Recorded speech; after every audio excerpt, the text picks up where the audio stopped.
and that it is time that world governments officially acknowledge, and that it is time that world governments officially acknowledge.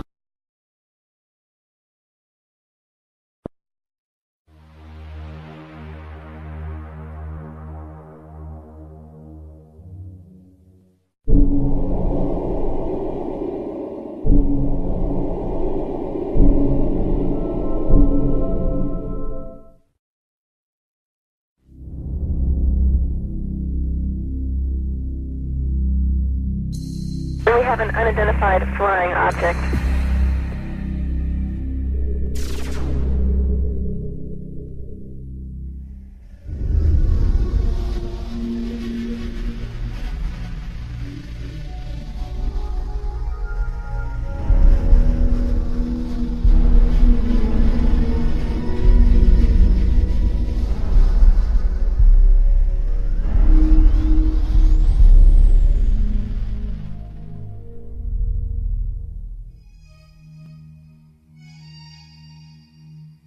Good evening, my fellow Americans.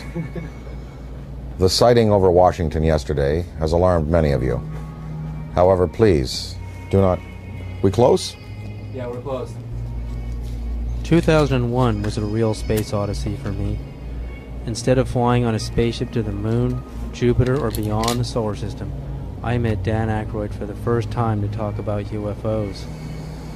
That's when I knew I had to sit him down in front of a camera and just let him talk about the truth. Because if I didn't, no one would believe we had this amazing conversation. And one time I had this long conversation with Dan Aykroyd about UFOs, and I thought it was like Einstein was hiding inside of a comic genius, just so that if he told us the real truth, you wouldn't have to believe it. If Einstein had told us UFOs were real, would we have believed him? He never spoke about it. But Dan Aykroyd speaks about UFOs as if he were a full professor on the subject. So Dan, how did you get started in UFOs? What sparked your interest? What was the first thing that you can remember that happened to you that made you, ponder the question? Well, I was born in July 1952. And I guess about maybe when I was 8 years old, I found a magazine, a Life magazine, with a picture of the UFOs from that sighting on the cover, with a big inquiry. What are these UFOs? And so that kind of started it as a kid, and I asked my parents about it, and they actually couldn't tell me what they were because they didn't know. They knew there was some mystery there. Then I saw The Day the Earth Stood Still as a kid, and I mean, that was a film that was directly related to maybe some of the motives for visitations from other planets. And it certainly seems accurate today if you look at the way mankind in the last 100 years has basically started to turn this planet into a cinder. 3-4 holes in the ozone layer because of industrial production around the world, nuclear testing, wars. I'm just sure, just in theory, if there were another species in the universe monitoring us or near us, they would be very interested in what we're doing to this planet, to this planet's atmosphere, and to possibly neighboring bodies. So there would be a concern there. And I think that in terms of the extraterrestrial machines that are coming and going, that may be a part of their motivation. We've just had a rash of sightings all over the planet, and we've got Iran and Turkey and Mexico. I mean, it seems like we're being invaded by UFOs. Let's talk first just about what's actually happening out there. Well, recently, the most dynamic sighting that we've seen, because it's corroborated by an actual government, is the sighting that took place over Mexico recently, where drug surveillance twin-engine turboprop plane was at altitude taking pictures of possible smuggling routes, and they photographed with their infrared cameras 11 unidentified objects. Some of them were in pairs and in threes, and of course, these were objects that couldn't be seen by the naked eye, but were visible on the infrared cameras. Well, the United States Air Force, after the news appeared in America, and it was covered on CNN and Fox. The footage was shown on Fox. It was shown on CNN, and in the Valley Daily News on the front page, had a big headline, UFOs with a question mark, and it had pictures from that sighting. And of course, the United States Air Force had to respond, and they said it was swamp gas. So I don't know whether swamp gas is not visible to the naked eye and visible on infrared, whether it comes in multiple balls, whether swamp gas is capable of doing a complete circuit around an aircraft and then taking off at high speed and right angles into the sky. If it is, then maybe it was swamp gas. But somehow this seems to be a legitimate one, because the Mexican government decided we want to release this to the world. And this follows on the heels of the Belgian general who revealed some F-15 footage years ago of his Air Force planes chasing objects that were exceeding them in speed by twice again what his planes were going at. The French government over the last couple of years has released a comprehensive study on the UFOs. The Soviets have been since the 1950s engaged in numerous studies about landings, abductions, and the sightings. So we do have legitimate government inquiry going on. And in fact, as anyone in the field knows, the United States government for years has been covering this issue because they were compelled to cover it, because of Ken Arnold's sighting, because of the sighting over Washington in July '52, just after I was born. The famous shot of the V-shaped lights over the Capitol and over the Coast Guard station. So the government initiated originally, I believe it was, there were Project Sign, Project Grudge, the Condon Report, Project Blue Book, and then they engaged J. Allen Hynek. So the French, Belgian, Mexican, Iranian, and Turkish governments are not the only ones who address this issue. Our good old USA government has, in fact, seen the necessity to put people's fears or concerns at rest. And as anybody in the field knows, these studies went on, and these studies revealed that, most of the sightings could be explained through conventional means, as either hoaxes or weather climatic things, but many of the sightings were unexplained. And so therein is where lies the mystery in all of this.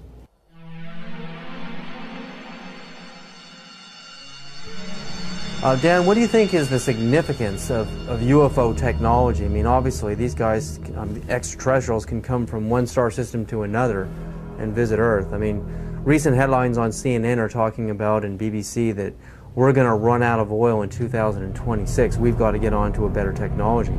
I mean, to be able to go from another star system to Earth, obviously they have the answer. Well, the presence of these obviously intelligently controlled machines tells us that we are dealing with beings who have anywhere from 1,000 to 1 million to 10 million to 1 billion years advancement in technology on us. So you've got to figure that look what happened in the last 100 years. We have the Wright brothers at the turn of the century taking off in basically a fabric and wood aircraft. By 1969, we have lunar expeditions. In the year 2004, we have massive airplanes being built out of alloys and graphite, and this big ship that Airbus is building, the new Boeing plane.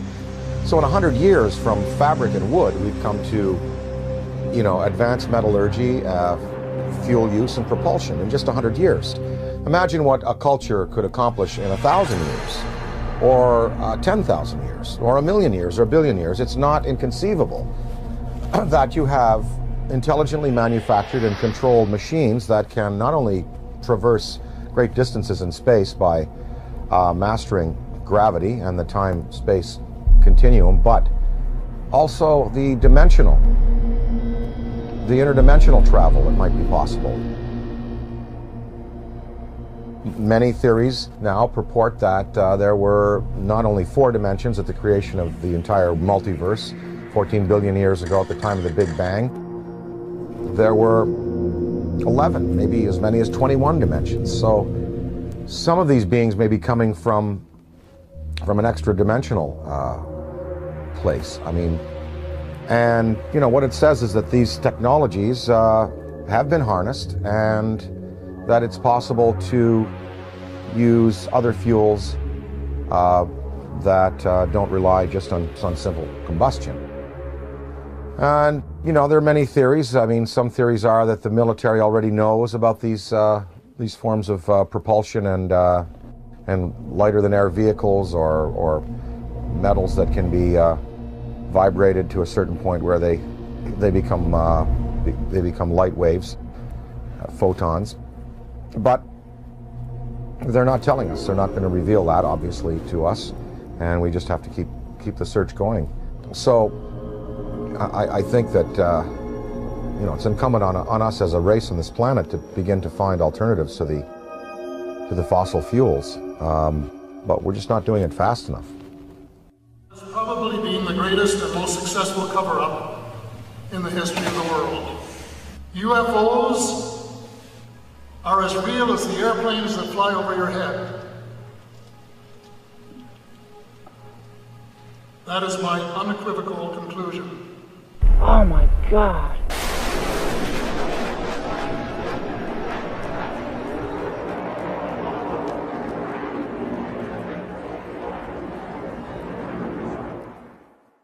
The Avro Arrow story, Dan, I mean, you appeared in a movie about the Avro Arrow story. Canada broke the sound barrier. Diefenbaker dismantles the whole aerospace program in Canada, and all the engineers are hired by NASA and Boeing down here, and we finally break the sound barrier. But in Canada today, we have another scientist, Canadian scientist John Hutchison, is using wave induction, using Van de Graaff and Tesla coils and radio. On a 75-pound cannonball, we can see this huge cannonball levitating in the air. I mean, Boeing, NASA, Lockheed, all of these defense contractors are going up into his lab in Canada and trying to understand how this thing works, because the next person or the next country that figures out true anti-gravity propulsion systems is going to be king of aerospace on this planet. The Hutchison effect incorporates radio frequencies, Tesla frequencies, and high electrostatic energy to create a type of levitation effect where it can move a 75-pound cannonball of steel or brass bushings, water, wood, and other objects into the air.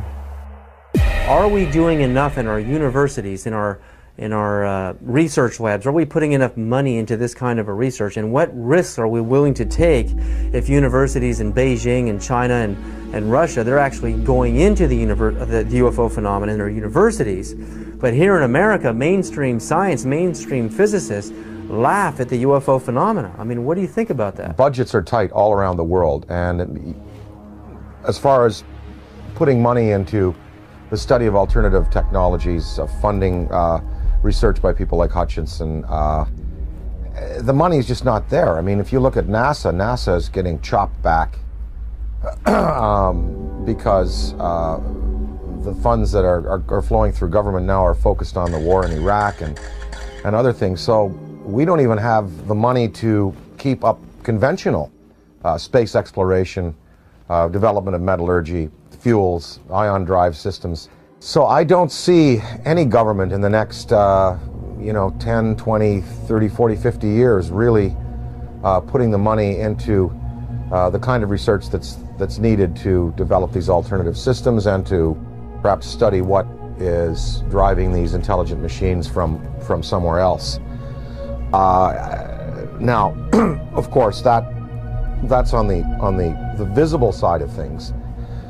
We're hearing a lot about these special access programs where congressional money is approved by a very narrow slice of the membership in the legislature and given to the military to do basically carte blanche what they want with. So there could be a black military program that is producing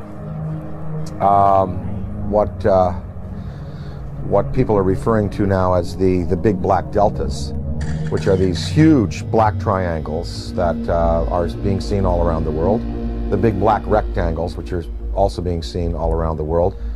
So maybe they look a little like this. The F-117, they look a little like the B-2 bomber. Maybe these are special access programs that have been applied to alternative technology. And that it is time that world governments officially acknowledge. I don't see them revealing, you know, these the sources of these programs, nor their applications right now. Okay, I worked in the U.S. space program for 36 years. I was a contractor employee, first working for McDonnell Douglas and then ending up working for Boeing after McDonnell Douglas was purchased by Boeing. I started at the end of the Mercury program and then worked the whole Gemini program. And during Gemini, I was responsible for the design of the equipment for the life support system. And so I had a distinct interest in keeping astronauts alive and having successful equipment. During the program, when we were flying the Gemini spacecraft, my interest in UFOs became very real. It became real because, first of all, Gemini 2, which was unmanned, it was rumored and talked about among our researchers that 2 UFOs had followed Gemini 2. And then Gemini 2 was, of course, recovered later. And I didn't think too much about that except, yeah, that's kind of funny. Very interesting stuff. And then when Gemini 4 flew, and its 4-day mission, 66 orbits, with James McDivitt and Ed White, about halfway through the mission, McDivitt said he has something up here with him.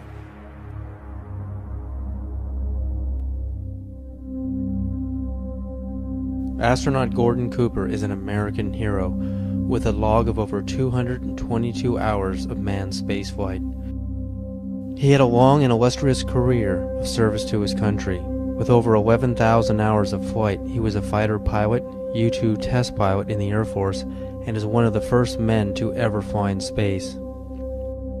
He orbited the Earth 22 times in Phase 7, the last of the Mercury missions, on May 15th and 16th of 1963. On August 21st of 1965, he orbited the Earth again on Gemini 5 and remained a backup for Apollo 10.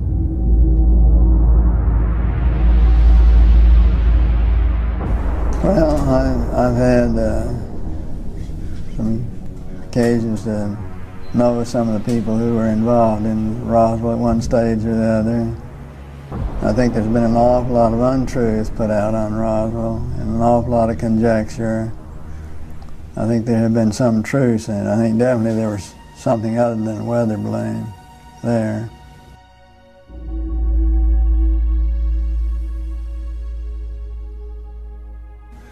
Very likely.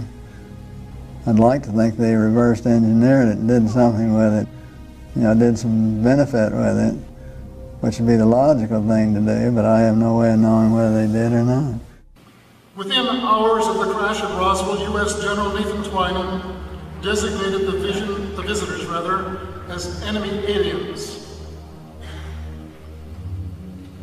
It appears from his book that Colonel Corso agreed with that assessment, and that it has remained as official U.S. policy ever since. At that time, however, it was an enemy, quote unquote, about which the U.S. could do nothing, because the visitors were so technologically superior. That led to the recommendation that the discovery be treated with the utmost secrecy, to the point that the crash at Roswell didn't happen and that UFOs don't exist. The rationale was that the ordinary public couldn't cope with the news and might easily panic. Area 51, Dan, I mean, we hear stories from Bob Lazar, we hear stories about alternative space program theories, you know, we're building UFOs and reverse engineering UFO technology since the saucers crashed at Roswell and the plains of St. Augustine, and we have reverse engineered that technology today. That's the theory, and NASA is just a smokescreen program. If we really have true anti-gravity technology today, why aren't we using it in our military? Why isn't it evident in the war in Iraq? Why don't we use it to demonstrate superiority on the planet?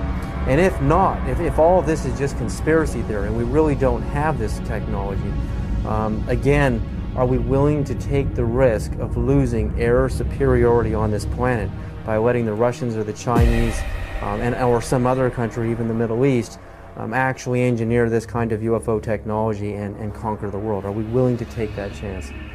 Well, I think, as far as military applications, maybe they are being used already. Maybe we don't know. Maybe they're being used in a surveillance capacity.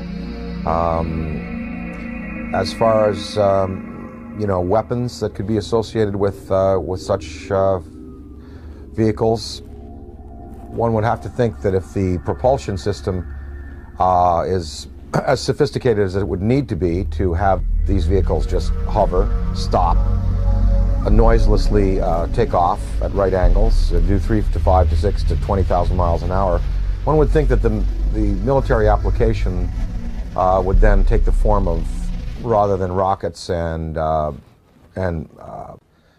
projectiles, that probably a particle beam would be used, some kind of a laser, some kind of a disabling beam to disable equipment, to cause disorientation among men and troops. And of course, we have seen no evidence of this.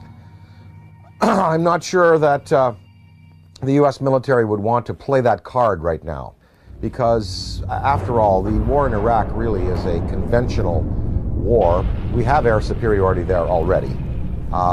There is no Iraqi Air Force. There was no Iraqi Air Force. We, in the United States, we have air superiority basically over the rest of the world. I'm sure there's some pretty hotshot MiG pilots in China and Russia. But I think if you put our Air Force up against any Air Force on this planet, we would prevail without the use of advanced technology of the type we're speaking of. So I think that the U.S., if they have these things, they would probably save them for a more drastic confrontation, perhaps a confrontation with beings that have the potential to be superior over us in terms of the applications of aviation today. So maybe these triangles, the big black deltas, the rectangles, are the next wave of the U.S. military's defense against what some might perceive as an extraterrestrial or extra-dimensional threat. Maybe these weapons or these flight systems now are being prepared to confront a race of superior beings that could have designs on the planet that are malevolent. I think it was Lord Hill Norton, or one of the British Air Force Defense Ministry staff who was assigned to study UFOs in the 50s. After he retired, he said that in his estimation there were 23 different species of being visiting the planet in numerous types of vessels. We know from the NASA UFO studies that you've done, and I think that theory, there's nothing wrong with that theory that I can see that doesn't point to what you postulate, and that is that there are benevolent beings that are trying to heal the planet. Hence the size of these ships that we're seeing in the STS cameras, and the fact that the ozone has holes in it, the fact that water could be a healing element there. What are these lifesaver-shaped little Dropa-stone-shaped ships conveying to our planet? Well, we see them coming into the atmosphere, and on the STS tapes and other forms of exposure, they're not releasing personnel, they're not releasing projectiles, and no harm has come to the planet,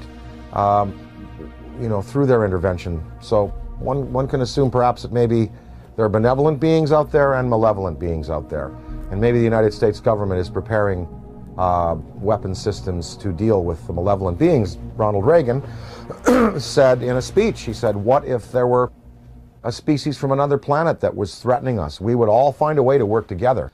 And one can only think about the Star Wars system and the fact that there we had satellite-mounted cannon. Well, they'd be good for shooting down rockets. They also might be good for shooting down other invasive vehicles that are coming into our atmosphere. Ronald Reagan himself spoke about a UFO sighting that he had when he was governor of California in the Beach King Air that they used to use. They were coming from Sacramento. His wife was with him, Sacramento to Los Angeles, and a saucer clocked the plane for a good 45 minutes. And Reagan spoke of it to a lot of people. And I think maybe, part of his motivation in getting the Star Wars weapon system up might have been that to prepare ourselves for the day when other beings might come to this planet with designs of, who knows, taking minerals without authorization, taking people. We're probably just going to have to wait to see. I occasionally think how quickly our differences worldwide would vanish if we were facing an alien threat from outside this world. Colonel Corso makes it clear that the Reagan administration's Strategic Defense Initiative, appropriately dubbed Star Wars, was primarily designed for use against the alien intruders. His contemporary successor, the anti-missile missile defense system, is also being designed with that as one of its principal objectives. It is true that a case can be made for attempting to provide a shield against the Russians and Chinese, although everyone knows that the Russians are not going to embark on a policy which would result in their total destruction. It is equally true that they, too, are aware of the visitors and know that the perceived threat from the visitors has been a major consideration in the planning of the anti-missile system.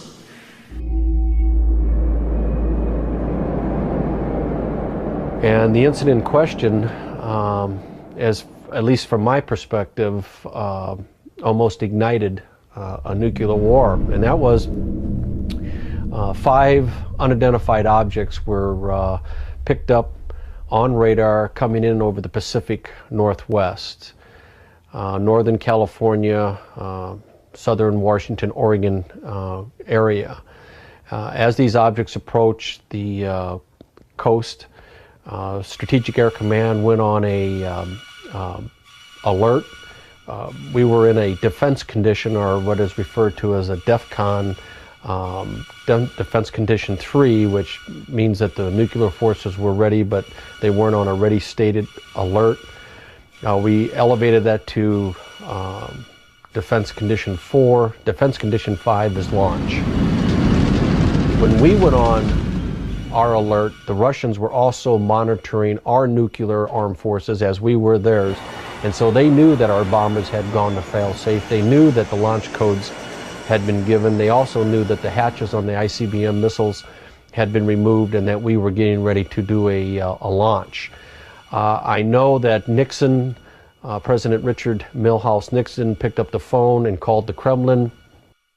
The White House notified the Kremlin that these objects were not, and I repeat, not a preemptive launch by us, that they too, the Russians, had been tracking these objects as they came in over the Bering Sea.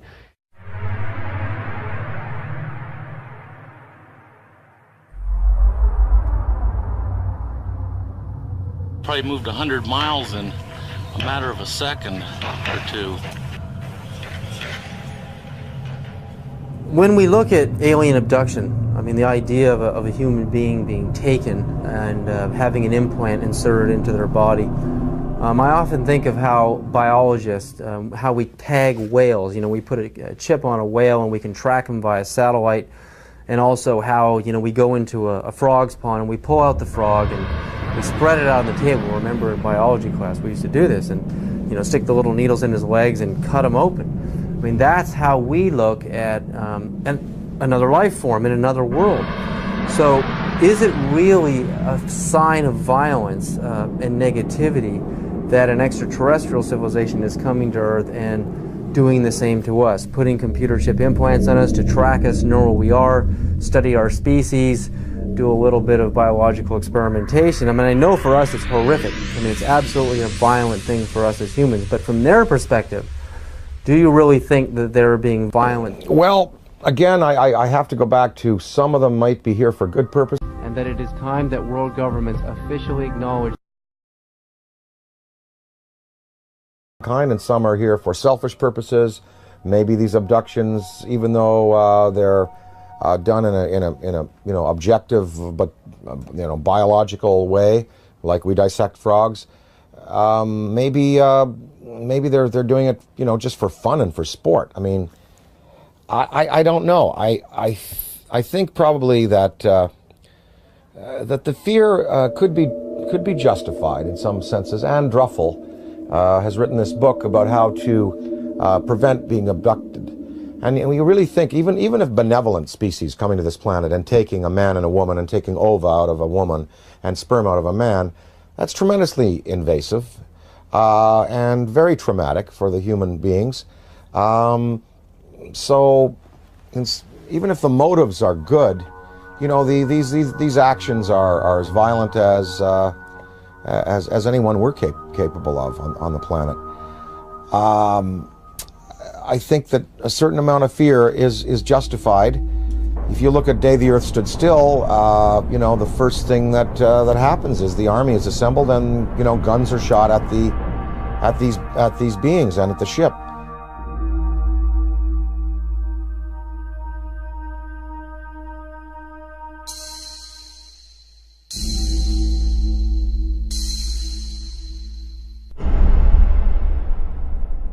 I addressed the question to Dick Cheney because I say the most important question to put to any high-ranking official is not what do you think about UFOs or have you seen one. The most important question is have you ever been briefed on the subject? Did someone walk in your office and tell you what's going on? Because if someone walks into the president's office or some high-ranking official and briefs him on the subject of UFOs, it is for real. It's not imaginary, as the government has been saying for 60 years. So I asked Mr. Cheney, this is 3 months after he became the vice president, I asked him on the air, and this is still on Diane Ream's archives, Mr. Cheney, in all your jobs in government, have you ever been briefed on the subject of UFOs? And if so, when was it and what were you told?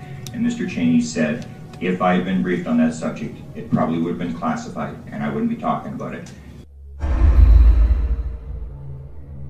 January 22nd, 1997, I noticed 3 amber orbs now at a distance far west on the horizon. And I'm thinking, wait a minute, even though they're in a line formation, they were amber, they were in a formation, they were hovering for minutes. And as I'm pointing like this, they reappear in the same spot. And I thought, I have to get a picture of this. And I ran upstairs, I grabbed my 35mm, get out onto the balcony. As I'm ready to shoot the 3 bottom orbs, suddenly 6 amber orbs in a row, totally equidistant from each other, massive span across, pop up. On March 13, 1997, over 10,000 Arizona residents witnessed the single most spectacular UFO sighting in the 20th century.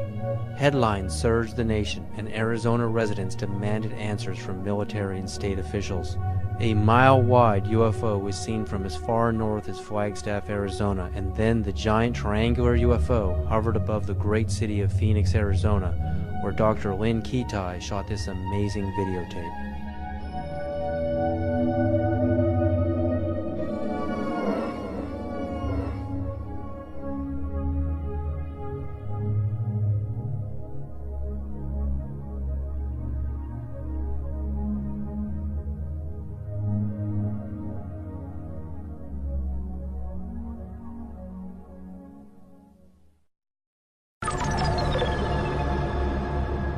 When we go out into space and we're exploring the cosmos out there and we're looking for signs of extraterrestrial life, what kind of a communication are we going to send out? I mean, if Dan Aykroyd was the ambassador, if you were the ambassador for Earth, what message would you teletype to ET?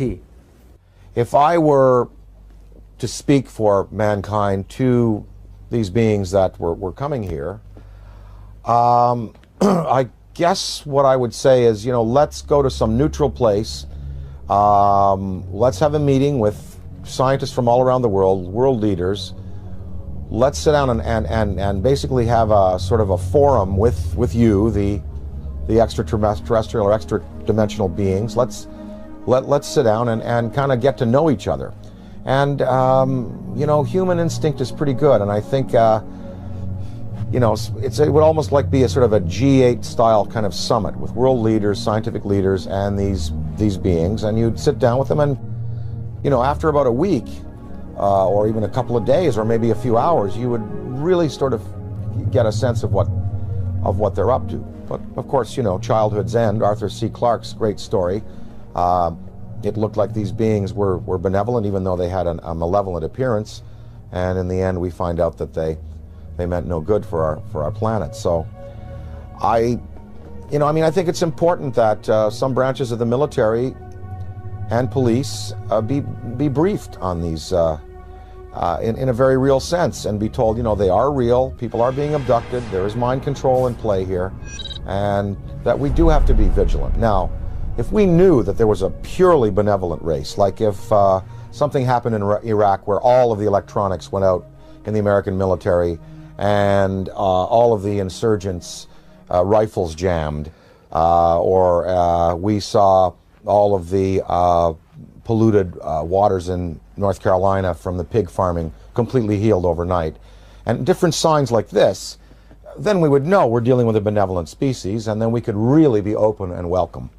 But then again, we would have to be cautious, because beings with that much power could give the impression that they're here to help when really they're not. So the verdict is out on all this. We just don't know which ones are benevolent, which ones are malevolent, and the degree to which they're going to continue interacting with our planet. But what would really help is if the United States military and police and government open it up to their staffs and say, look, this is something we really do have to consider, because, you know, maybe the defense, the survival of our species could well be at stake. If you look at the history, you know, from, say, Ken Arnold's first sighting in '47, going back to the Bible, Ezekiel's wheel, going back to the medieval manifestations of little saucers and UFOs, that painting of the Madonna that's very famous, in which it appears, up to now, there have been no mass murders by these beings. There's been no mass destruction of cities, but hundreds of thousands of people have been taken out of their lives, subjected to surgical experimentation, released back into the population, and are suffering trauma today for it. That is not good.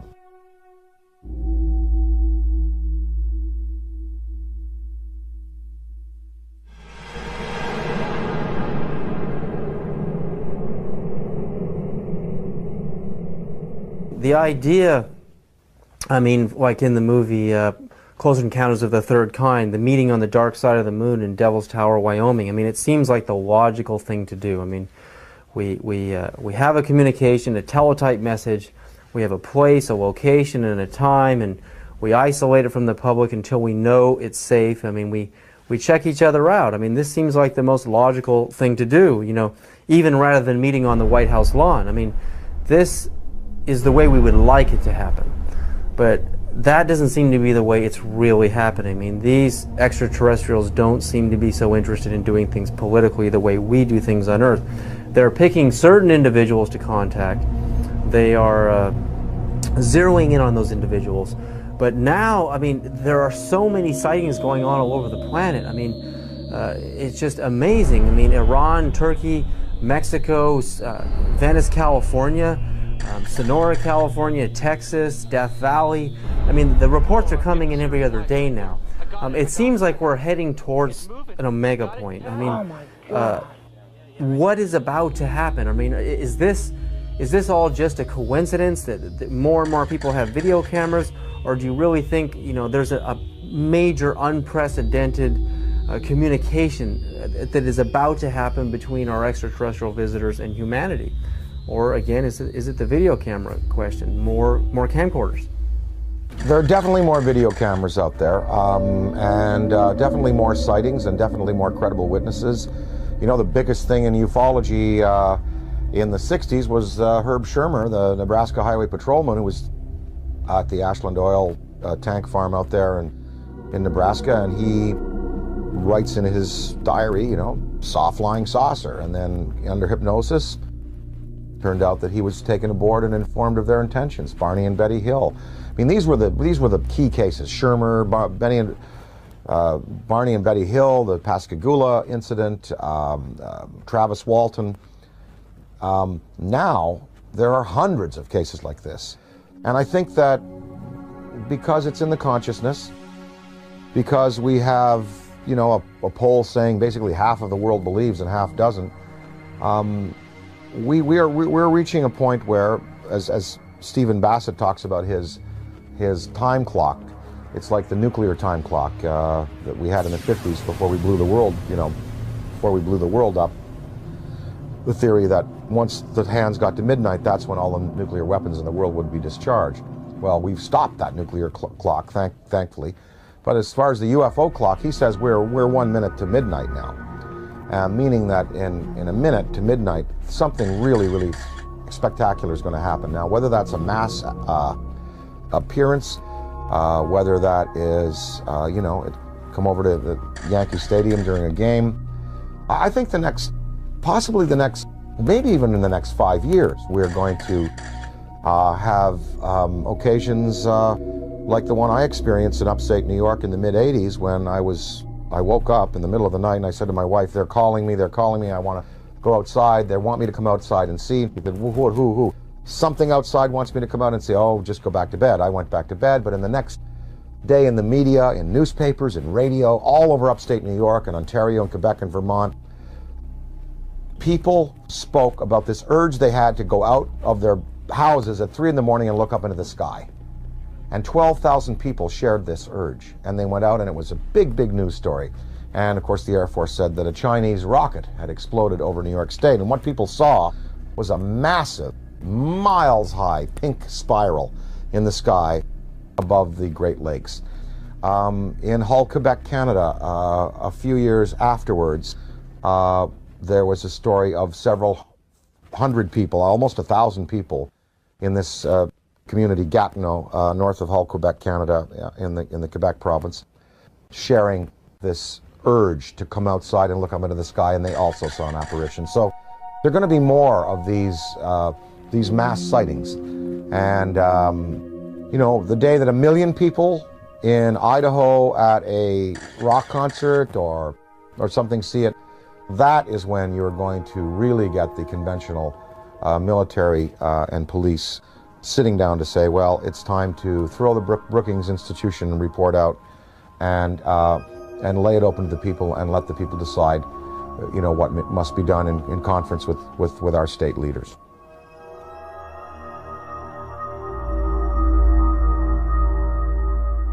And that it is time that world governments officially acknowledge national security, and if they did, would they classify it to protect the national security? So I would have to say, no, I couldn't agree to non-disclosure. I really couldn't if I saw something or photographed something. But I can see where other people, you know, wanting to do the best for their country, wanting to serve their country in a legitimate way would say, yes, I will not disclose. And this is based on the Brookings Institution report from the late 50s, which, you know, Congress commissioned, which said that if the existence of UFOs were revealed to the American populace would not be able to handle it. They would defy church authority, police authority, military authority, governmental authority. They wouldn't go to work. They would sort of cast aside the mayors and governors and presidents and go, we want to talk directly to these beings. We feel that these beings should, you know, have their case put to us directly by them themselves. I think the American populace today is ready to handle the concept that what we live in, the 4 dimensions of height, length, width, and time, is not all there is. There are more dimensional realities. There are advanced beings with machines that can skip from dimension to dimension, from galaxy to galaxy, using the Einstein-Rosen bridges, the wormholes. I think the American people I think half of them know, and I think the other half, with the proper evidence, would be ready to accept it. It's going to take a mass sighting for the U.S. government to finally say, look, we're going to come on side with France, Belgium, Mexico, Turkey, Iran, and we're going to tell the truth, and we're going to reveal what happened to Tom Mantell when he went up in his P-51, what happened in the Great Lakes when I believe it was an F-104, I believe, was scrambled over the Great Lakes in the 60s. What happened to him? You know, I think that that if you have that type of sighting, then there'll be no choice. Interdimensional travel. I mean, not just traveling through our dimension, but going into alternate dimensions, Dan.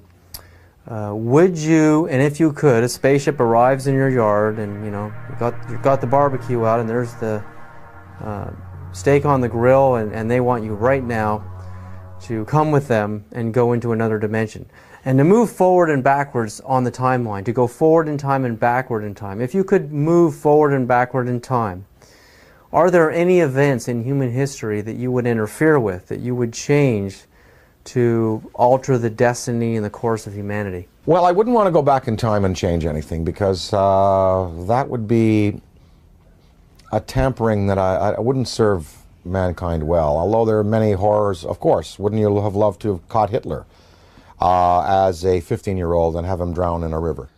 You know, because then we could have solved the Holocaust problem, and then World War II may not have, well, look, there were two guys. There was Otto Dinkel. You ever heard of him? Well, he was an orator hired by the German army, just like Hitler was, to speak.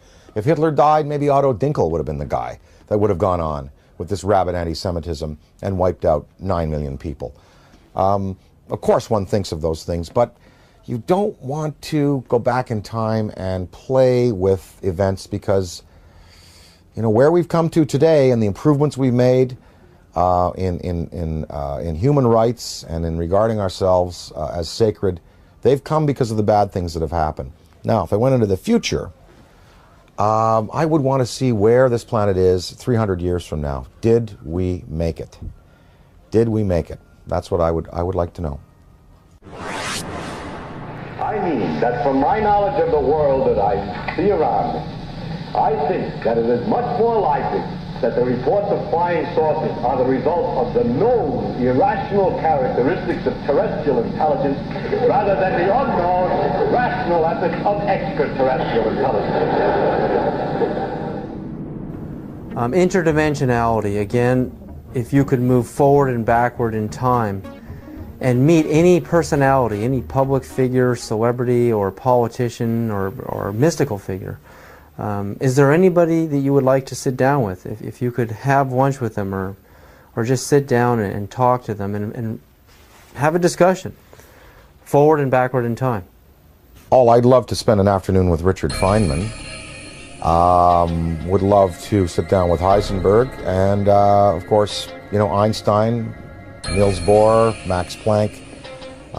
You know, I'd love to sit with the particulate, the quantum physics guys, because there really is the root of understanding how and why the world is the way it is, and the joy of these studies in antimatter that are occurring.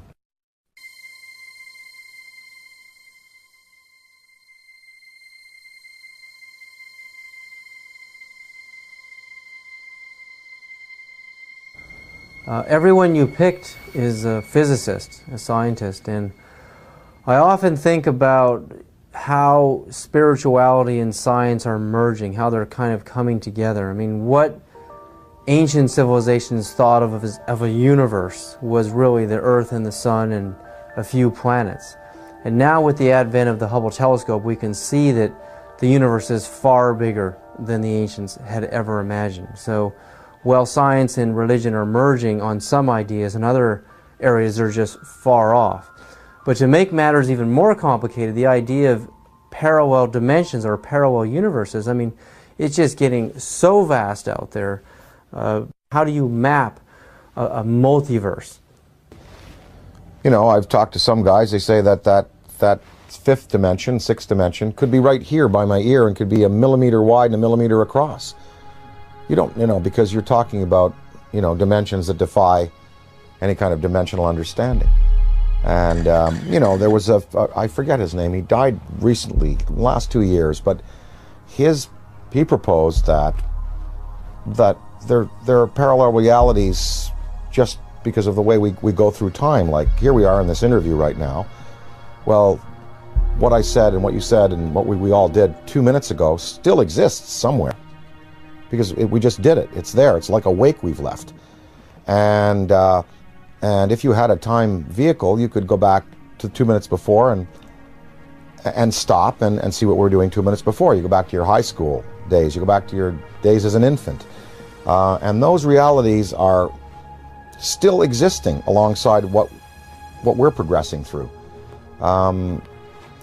It's all a beautiful, beautiful mystery. I am here because I am a writer, a performer. I find it entertaining. I'm not a scientist. And I'm not a theosopher or philosopher. And I am just here because it is enormously, enormously entertaining. And mysteries like this are challenging.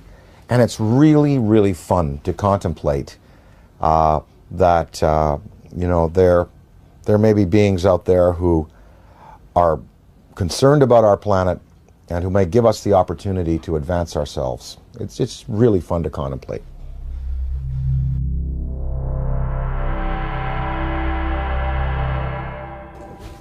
All the physics that we know on this planet, quantum physics and conventional physics and metallurgy and all of it, it can really encompass a theory of how these ships move. I mean, you've done it yourself, David, proposing that if you can convert a mass to a state of of photonic energy, then there is no mass anymore, and you're looking at pure light. You're looking at anti-gravity. You're looking at something that can be harnessed in waves. Well, what is the fuel? Well, people, Bob Lazar talked about this element 115 that was put into these generators to boil mercury and to be used as gravity tractors. Maybe that's it. I don't know. I mean, they must be using a fuel that's unavailable to us. Does it give off radioactive waste? What is the cost to them? For instance, the Venice UFO that you recently showed me, and I covet that tape. That's amazing. Because you see the metallic quality of the object, you see the force field around it, you see it spinning. It was May 2nd, 2004, approximately 11:30 a.m. And I was walking from my apartment with my girlfriend down this alley right here. And we were just sort of walking this way, and I looked up over at those phone lines, and we saw something that we really couldn't make sense of. It was a very shiny, metallic disc. So we turned the corner here, and this is basically where we're just looking at it. And we're pretty much like, okay, that's not a balloon or anything we're familiar with. So we sort of kept walking to the corner and just stared at it for a while until it hit me, that this was really something. There was a man also looking at it, sort of a bystander, and he said, wow, do you guys see that? And that's when I realized all three of us were looking at something extraordinary. What is the environmental cost of running these machines? Are they clean or are they not? Is there some, wherever they came from, is there some place they have to go back to after their journeys are finished to dump whatever they've used up in terms of fuel, like we would a bad fuel rod in a reactor? That is a question I'd like to know. I'd like to ask is, are you a clean burning vessel, or is there some cost that you pay like we paid for atomic energy? When we consider that it may be possible to take mass and reduce it down to zero, make it as light as a photon, we can start to approach this whole light speed phenomena from a whole new direction. I mean, we're going to be able to do this. This is this is the only logical answer. There are no fissile nuclear materials in the universe as we know it to produce the kind of energies in a steady stream that you need to get mass up to that speed. There are no fissile nuclear fuels that can produce 1 trillion electron volts all day long. And wormholes are even more exotic. The idea of bending and folding two spaces of space-time together and creating a shortcut wormhole to vector in between those 2 points, according to Kip Thorne, who wrote Black Holes and Time Warps, that the energy required for a wormhole is 100 million suns, the negative energy they put out for an entire year. There are 100 million suns in our galaxy alone. That means all of the negative solar energy coming from our suns in this whole galaxy, the total energy for a whole year is required to create a wormhole. Where has any extraterrestrial civilization or our civilization going to get access to levels of energy that high? It's never going to happen. That's why I've reversed the table here. I said, you have to ultimately get frustrated with the idea of increasing energy en masse. You have to it's like banging your head against the wall and trying to cram it through the wall. You will never be able to do it this way. So the new way, as I propose, is to make this all possible. And when you consider UFOs coming in, stopping on a dime, and then accelerating and turning out into space, any Air Force pilot can tell you that stopping on a dime, the G-forces are going to throw you right through the walls. Yeah, you'll be crushed. And then sudden acceleration is going to do the same thing. It's going to destroy the body of the pilot. So this new approach and this new idea, I mean, this is just the inception, it's just the beginning, but I think this is really the only avenue that we can look down right now and the only way we can see solving this problem.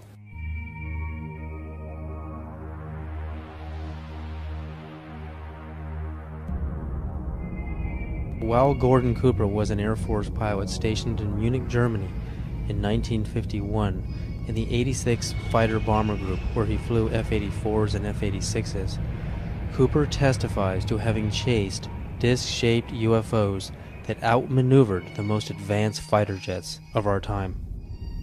We were flying in Germany, and we were flying F-86s.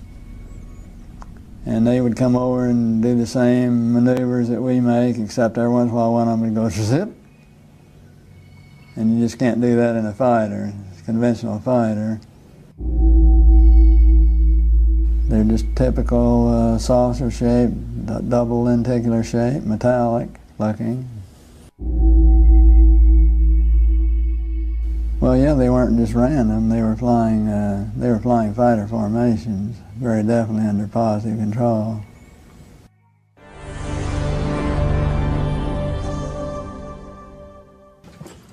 I'm here to announce that the second annual Exopolitics Expo, X-Conference 2005, was concluded on Sunday, April 24th.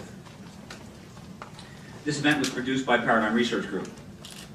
26 speakers and panel. And that it is time that world governments officially acknowledge.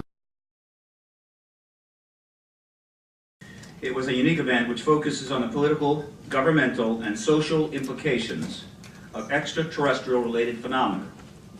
It is produced by PRG as part of the emerging activist movement seeking to end a government-imposed truth embargo regarding extraterrestrial-related phenomena.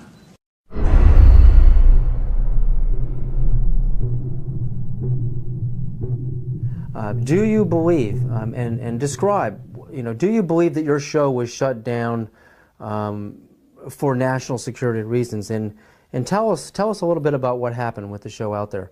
Well, what happened, we sold the show to Sci-Fi Channel, and it was called Out There, and I basically interviewed all of the people that I admired in various fields of study, like Colin Andrews from the Crop Circle movement, Linda Moulton Howe, the expert on cattle mutilations, John Mack, and let me just put a pin in things right there, because John Mack has taken the study of abductions, UFOs, right out through the other side, and he's going, yes, we know they're here, we know they're coming, we know people have been taken, we know there's experimentation going on, we know people have been told about agendas.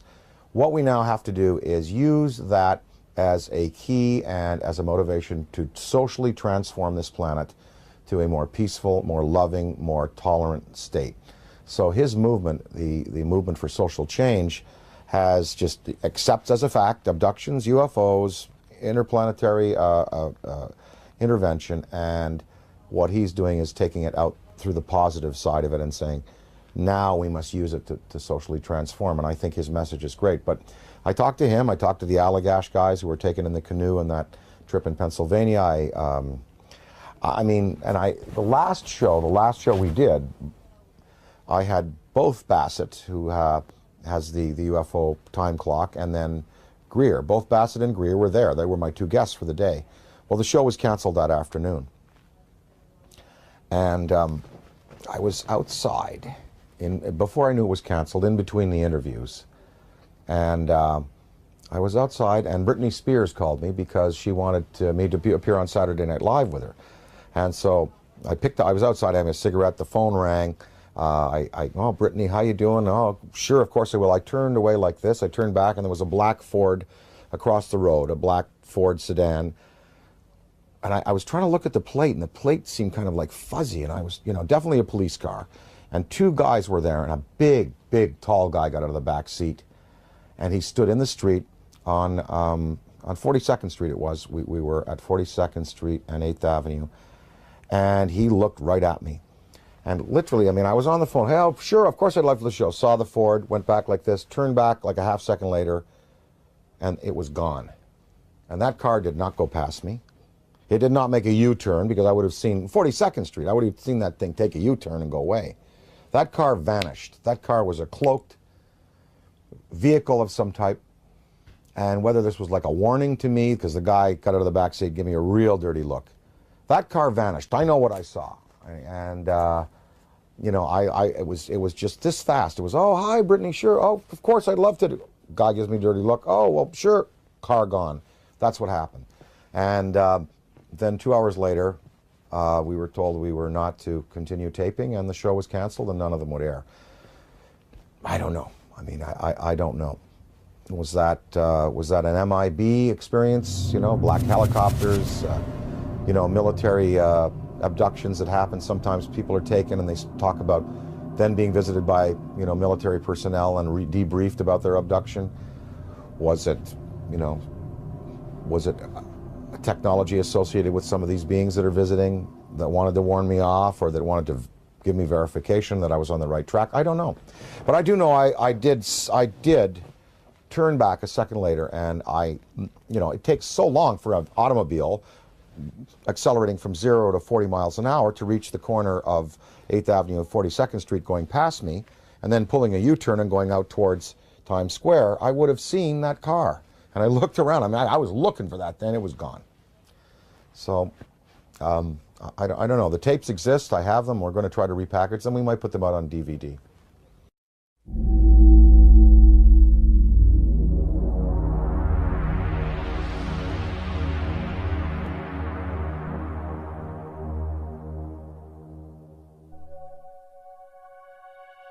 I was having some cameramen film the installation of a precision landing facility that we were putting in right on the edge of the dry lake. And this saucer flew right over them and put down 3 little gear and landed out on the dry lake bed. And they went out to, picked up their cameras and moved on out toward him filming. And he lifted off, put the gear back in the well, and climbed out at a very high rate of speed and disappeared. And so while I was going through all the regulation books and finding out the number to call in Washington to report it, I had them go over and develop the film. By the time they got back with the developed film, I was on the higher and higher and higher level officer talking to me. Finally with the colonel telling me to, when the film arrived at my desk, to put it in the carrier pouch. There would be a courier there at my office by that time already, and they'd arranged for him to fly in our base airplane back to Washington with these films, and do not run prints, etc., etc., etc. We didn't have a chance to run it. I had a chance to hold it up to the window and look at it. It was certainly good film. Well, by this time I was involved in the research and development and doing very classified programs myself, you know, at the test center. So I knew that we didn't have any vehicles of that kind, and I was 99 9/10% sure that the Russians didn't have any of that type either.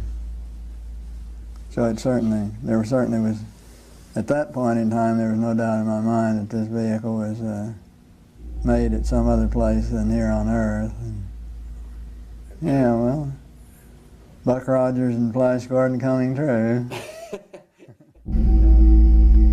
Dude, I got it, man. Probably moved 100 miles in a matter of a second or two.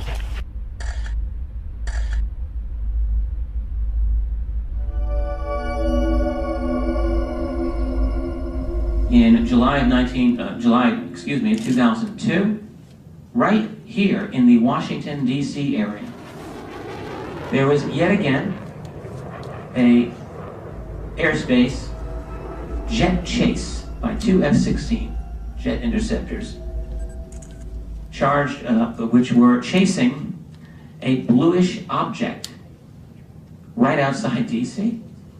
In fact, we have one of the key eyewitnesses here in this room today. This received some play in the Washington Post and a little bit of mainstream media, then of course fell into the black hole of the media, never to be discussed again. What were these objects that were able to outperform F-16 interceptors in a post-9/11 America? What is going on? And what are the consequences, or the potential consequences, in the event that we should shoot down a few of them? A related question that I have been asking myself is, to what extent are they really an enemy? What crimes have they committed against humanity? They have certainly upset the military by flying over their most secret installations, by shadowing their planes, and by buzzing their astronauts. The Army shot 1,430 rounds of anti-aircraft fire at the UFO between 3:12 and 4:15 a.m.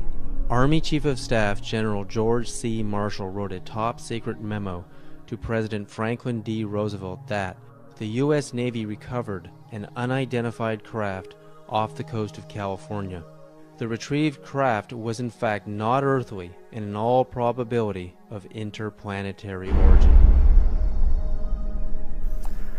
I mean, to me, what this is all about is not just, looking up in the sky and saying, wow, there's another UFO, yet another sighting. I mean, it's about exploring the phenomena. We have to get past denial. I mean, everyone is stuck at denial. I mean, mainstream science says the phenomena is not happening, and they don't take it seriously, and they try to sweep with them half the world. But over 50% of the American population, according to polls, believe in the UFO phenomena, and the government just buries it. Well, there's some media that are guilty of trying to suppress, and there are some media that are just throwing the story out there. Now, this Mexican sighting, we had coverage on Fox, we had coverage on CNN, and in the Daily News in the Valley here, we had a front page article, with the pictures and UFO, big question mark, and I mean, they were treating it. I think increasingly now, the media has to take into account that this is a reality. And I think, again, to go along with the theory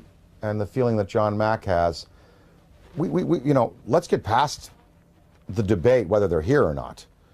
Let's start to analyze who they are, how many of them are there, what kind of systems they're using, what their intentions are to us here on their planet, and can we utilize this knowledge to better ourselves as a species.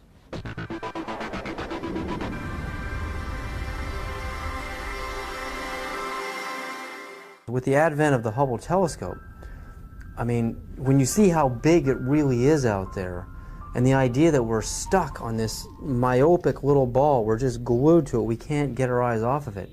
It's more of a mystery now than it ever has been.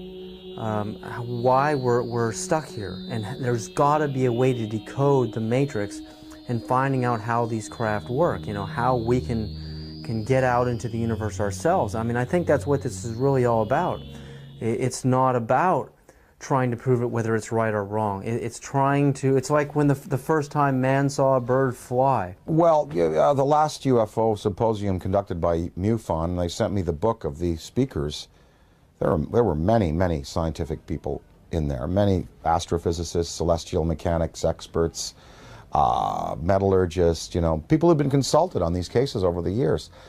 No, I mean, when you have John Callahan, an ex-FAA supervisor, saying, yep, they're real.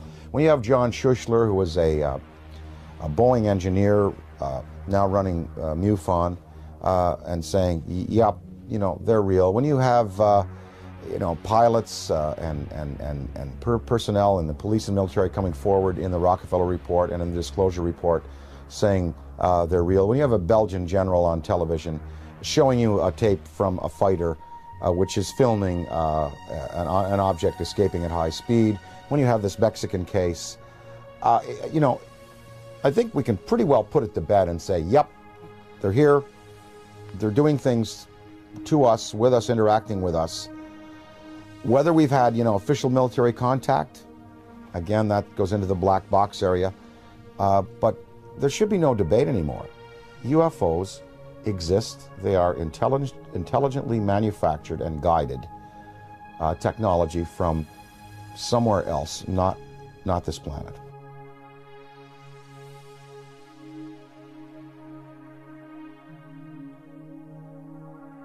While human beings can only see from red to violet wavelengths of light, the infrared and ultraviolet spectrums are invisible to humans. I quickly learned that NASA uses special video cameras that are capable of seeing into these invisible spectra. The tether has broken and is going away from us. Get it on the TV, Claude. Please get it on the TV. After the 12-mile-long tether snaps, several days later on an orbital pass, the cameras find something that should not be there. In the NASA STS-75 tether incident of March 1996, we find NASA using ultraviolet light-sensitive video cameras. This is where some of the largest UFOs ever caught on videotape have been captured. Huge dish-shaped luminous UFOs swarm the tether. We know the tether is 77 to 100 miles away from the cameras on the shuttle. The UFOs pass behind the 12-mile-long tether, so we can therefore use the 12-mile length of the tether to measure their minimum diameters. Some measure between 1 and 3 miles wide, making them literally motherships. In Project Blue Book files, UFOs with these same features have been reported several times as shiny metallic discs with dark centers. Specifically, in the invisible infrared, Trevor James Constable, a retired World War II radar operator from New Zealand, has photographed many UFOs with the same features, translucent discs of light with dark centers.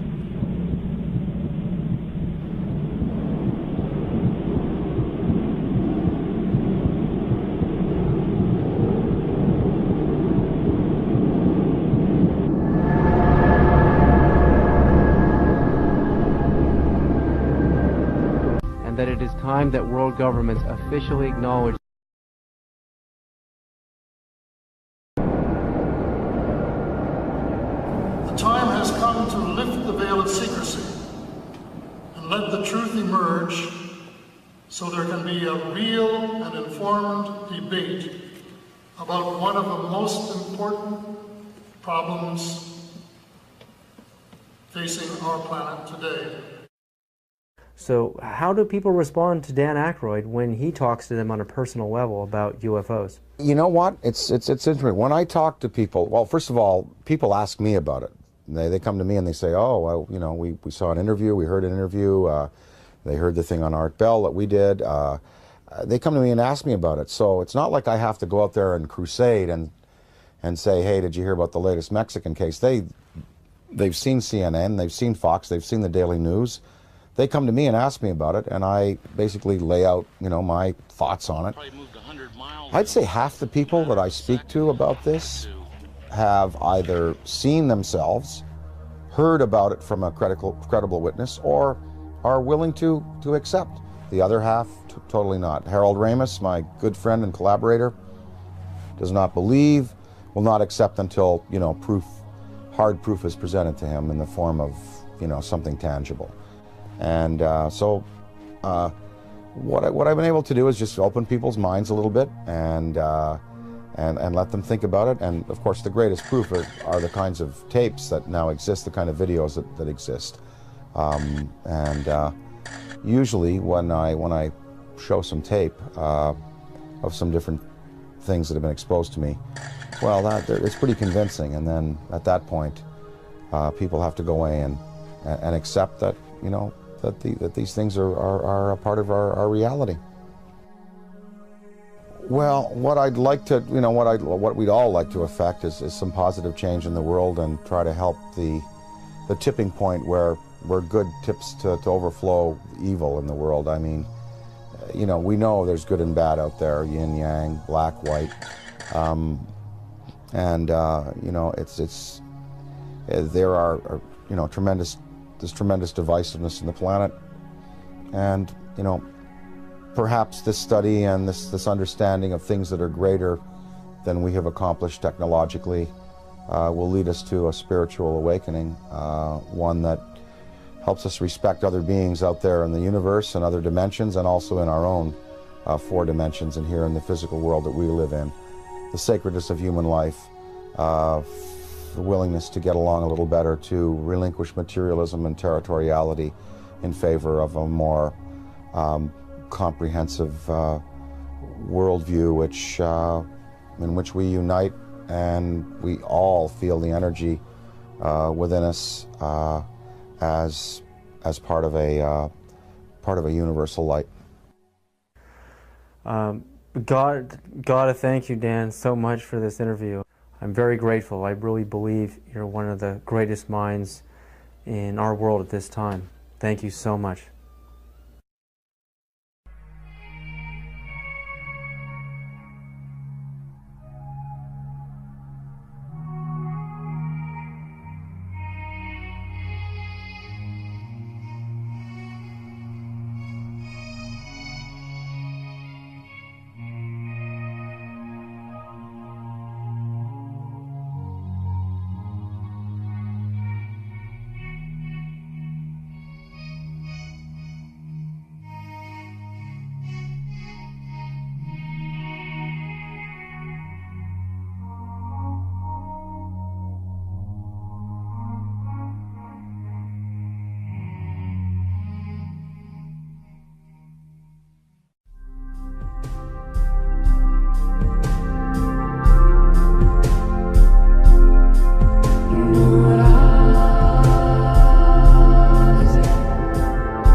sightings could be explained through conventional means, but many of the sightings were unexplained.